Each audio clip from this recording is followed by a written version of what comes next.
Fala, gurizada medonha, crítica gratuita no ar, Marcos, mudando as rotas. Sim, eu havia prometido que iríamos para Macedônia, foi isso que eu falei? Foi isso que eu falei.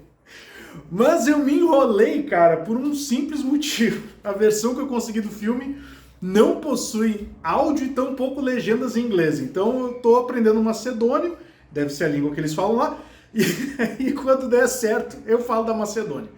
Mas aí eu resolvi mudar a rota e vamos para Taiwan, cara. Sim, Taiwan. Eu até fiz questão de anotar aqui, porque essa informação geopolítica vai fazer toda a diferença para a gente entender um pouco do cenário taiwanês de filmes de terror barra horror.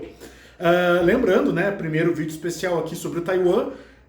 Aqui a gente faz uma análise e contextualização do que é o cenário de terror e horror do local. Cito alguns filmes, escolho um, destrincho ele aqui com a sinopse, uma análise, né? Aquela coisa assim, minha análise e tal. Não sou um Dalelogari para fazer uma análise técnica. E aí os próximos dois vídeos, razões para assistir e razões para não assistir. Então vamos lá, Taiwan. Taiwan fica no leste da China, é uma província rebelde, segundo os chineses, e segundo os taiwaneses, eles são independentes desde 1949, mais ou menos. O Japão controlou, aspas, Taiwan até o final da Segunda Guerra. Então, assim, o que essas duas informações, ou três informações, querem nos dizer aqui? Há uma influência japonesa, querendo ou não, na cultura local de Taiwan, e há uma influência direta da China, porque Taiwan era um território chinês, até eles resolverem tocar o louco e se dizerem independentes e rebeldes e coisas do tipo. Aonde a gente quer chegar com isso? Dentro dessas duas culturas, a gente tem a influência japonesa de filmes de terror com o elemento do espírito vingativo, o espírito que morreu de maneira abrupta, não era sua hora e precisa voltar para se vingar, tem essa liberdade de voltar e perturbar aquela pessoa que matou ela, e tem a influência chinesa também de como eles lidam com os seus temores diários, assim, né? Aquela coisa do dia a dia, como que eles vão encarar os medos mais tangíveis, ou seja, sem ser necessariamente o lado sobrenatural. Pois bem, e aí, Taiwan tem muito filme, cara, mas é muito filme mesmo, velho. Eu poderia fazer aqui uma lista aí com, sei lá, uns 10 filmes para indicar. O problema é que nem todos chegam aqui. E aí entra um outro problema, né? Nem todo mundo manja do inglês. Então, assim, tu fica meio refém de, talvez, com muita sorte, alguém ter legendado em português, dublado nem sonhando, nem cogita isso. Mas assim, eu separei aqui dois filmes além do terceiro que eu vou falar. Desses dois, eu acho que eles estão até fáceis. Um deles eu vi, inclusive, no próprio YouTube, veja só, com legenda em inglês, não tinha áudio em inglês e tampouco opção de português. E o outro, já tem eras que eu assisti ele, então assim, era em inglês e eu me dei bem.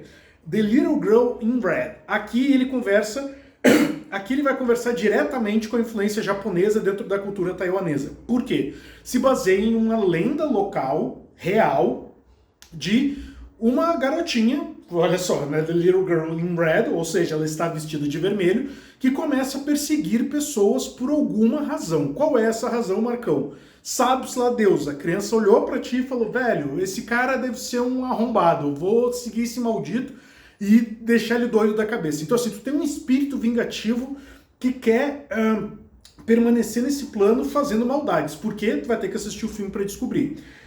Como eu disse, eu assisti no YouTube, só que o YouTube tá derrubando as coisas, então eu vou tentar aqui aquela locadora alternativa, chamada Torrent, e aí se eu conseguir aqui, vocês me procuram lá no Instagram do Horror Gratuito, que é o Instagram oficial aqui do quadro Horror Gratuito do Crítica Gratuita, e aí eu troco uma ideia com vocês e mando aí pra vocês. E o outro filme é o The Bride. Até pelo próprio título, The Bride, já vê ali que ele já teve uma distribuição um pouco melhor, então ele é um pouco mais fácil de conseguir achar. E ele é muito legal porque ele já conversa com a outra vertente de terror ali com uma influência um pouco mais chinesa, o horror, digamos assim, do tangível. É um cara, um produtor de séries de TV e tal, que ele está produzindo um documentário sobre os costumes locais de uma determinada região. Só que esses costumes, digamos assim, eles são um pouco mais peculiares, né? Um pouco diferente do que ele está acostumado. Isso começa a mexer com a cabeça dele, ele começa a ter sonhos, e esses sonhos desse documentário que ele está dirigindo se misturam muito com a realidade, então ele está começando a deixar de distinguir o que é realidade, o que é sonho, e esses sonhos se tornam pesadelos, e a coisa está meio que ficando complicada, meio estranha. E aí, do nada, o filme inclui uma jovem estudante do ensino médio, que também está começando a ficar perturbada com alguma coisa, e ambos precisam elucidar esse problema indo até uma floresta.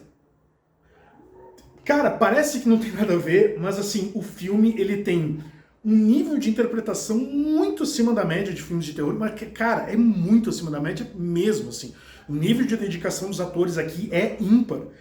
As cenas de berro, de grito, de desespero, assim, da pessoa realmente questionando o seu nível de sanidade é perturbador, no sentido de que é muito visceral, sabe? É muito tangível aquilo que tu tá vendo. É muito, tipo, cara, o cara realmente tá sofrendo, né? E isso é uma coisa que eu acho legal do cinema taiwanês, que eles investem um pouco mais na preparação do ator, não é aquela coisa jogada, tipo assim, vai lá e grita e foda-se. Não, tu vê que há um preparo, há uma tentativa de esmero um pouco maior. E aí o filme que eu escolhi para de fato representar Taiwan, eu acho que ele é, ao mesmo tempo que ele é muito previsível, seria muito errado não escolher ele, que é o queridíssimo The Sadness. Quem acompanha lá o Instagram do Horror Gratuito e quem acompanha o podcast oficial do Instagram do Horror Gratuito, que está disponível no Spotify, Apple Music e Google Music, entre outras plataformas um pouco menores, não tão usuais aqui no Brasil, já sabe o que eu acho do filme. Sim, eu acho ele... Eu ouso dizer que é um filme que ele é um divisor de águas dentro do que a gente pode ver de cinema mainstream de terror, né? Que a gente tem aqui o mainstream, vamos botar que ele tá aqui, e é uma linha divisória entre o mainstream e o cinema de horror extremo. Ele tá no limite, assim, ele tá... Cara, ele tá numa linha muito tênue, e eu vou explicar o porquê. Evitando ao máximo spoilers. E ao mesmo tempo ele tem alguns problemas que, óbvio, eu vou destrinchar no vídeo com razões para não assistir. Mas vamos lá então. A sinopse mais do que breve do The Sadness, evitando spoilers. Temos aqui um casal que tá lá no seu dia a dia normal, a mina vai pegar o metrô para ir pro trabalho, o cara tem a motinha dele que ele fica andando pela cidade. Enfim. E aí tá rolando um boato meio estranho, assim, tipo aquela coisa meio... eu não sei se vocês costumam usar esse jargão, né? Rádio peão, assim, aquela coisa meio a boca pequena, não tá ainda na televisão, de fato, as pessoas transmitindo ainda, que tem um vírus que tá solto aí na cidade, que infectou aí 20% da população e a galera tá ficando louca. E como é aquela notícia, tipo, notícia de WhatsApp, antes de confirmar na TV, tu fica meio, foda-se, vou seguir minha vida. Eles seguem a vida deles, então o cara leva ela de motinho lá até a estação e ele vai seguir a vida dele. E aí, na estação, e isso aqui não é spoiler, tá no trailer, que vocês que estão interessados pelo cinema taiwanês provavelmente já sabem, já ouviram essa cena que tá no trailer. Ela tá ali, sentadinha na boa, e um velho tarado, sem vergonha, começa a dar em cima da guria, assim, tipo, tá gatinha e tal, não sei o que, olha a minha pirocona. É nesse nível o bagulho. E aí, coisas malucas começam a acontecer dentro do vagão, do metrô. Um cara resolve que vai enfiar uma faca na jugular do outro e, cara, é sangue para um caralho, é sangue pra tudo quanto é lado, é dedo no cu e gritaria, desespero. As pessoas começam a morrer e aí as outras pessoas começam a ficar tudo doidas e começam a fazer loucuras. E, em paralelo, tem o cara lá na motinha que ele começa a ver que a galera tá louca. O cara estuprando pessoa, o cara estuprando quem morreu, o cara matando pra estuprar, a galera fazendo maldade, assim, tipo, em vez de simplesmente matar a pessoa, quebra o braço, quebra a perna, bate a cabeça no poste, passa arame farpado, é uma loucura. E aí, cara, e eu não vou falar mais do que isso, o filme, a própria propaganda do filme no trailer, ela é sensacional exatamente por causa disso.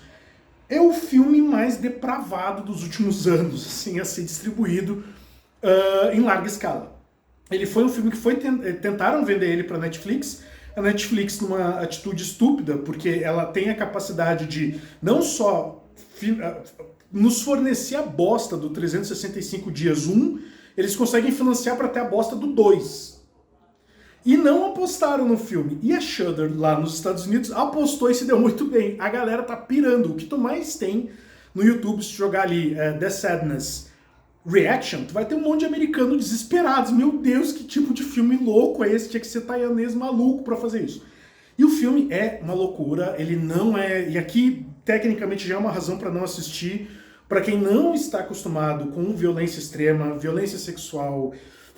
Cara, é muito extremo, é muito sangue. Se tu acha que o Quentin Tarantino sabe usar sangue, cara, tu vai ter que mudar muito a tua perspectiva sobre o que é isso. Então, assim, é muito sangue, é muita desgraceira, é muito pesado mesmo.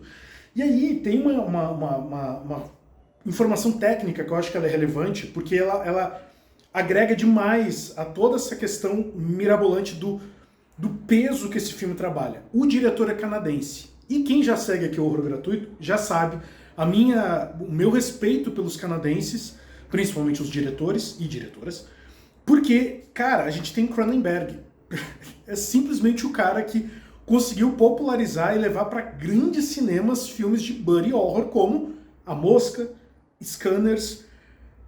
Então os canadenses, eles têm uma história muito próxima, muito ligada ao buddy horror desse tipo de cinema extremo pesado. É o horror, é o corpo putrefado, é o corpo podre, sai bagulho do olho, do nariz, do rabo, que não seja o que deveria sair normalmente.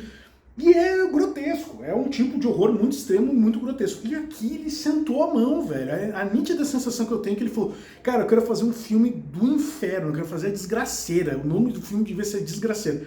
E ele foi pra Taiwan, porque lá os caras falaram, velho, aqui, vai, mata todo mundo do jeito que tu quiser matar, a gente vai tocar o terror nessa porra. Então, assim, o filme, ele é extremo. Não é um filme de cinema extremo, ele não chega a ser... ele não é o Cérebro Filme, não é o August Underground, não é o Trauma chileno, não. Mas ele tá no limite, cara. Ele tá num limite, assim, muito... É muito difícil eu te dizer que alguém que assistiu, por exemplo, Invocação do Mal vai ficar confortável assistindo esse filme. Alguém que gostou de Atividade Paranormal vai ficar confortável com esse filme. Porque aqui ele pega elementos que são muito terríveis, porque... As pessoas se transformam, aspas, em zumbis que possuem consciência, eles sabem o que eles estão fazendo, eles conseguem se comunicar e combinar de fazer as piores atrocidades com as outras pessoas porque eles querem. Não é o simples fato de, eu vou comer essa pessoa, né, vou me alimentar dessa pessoa.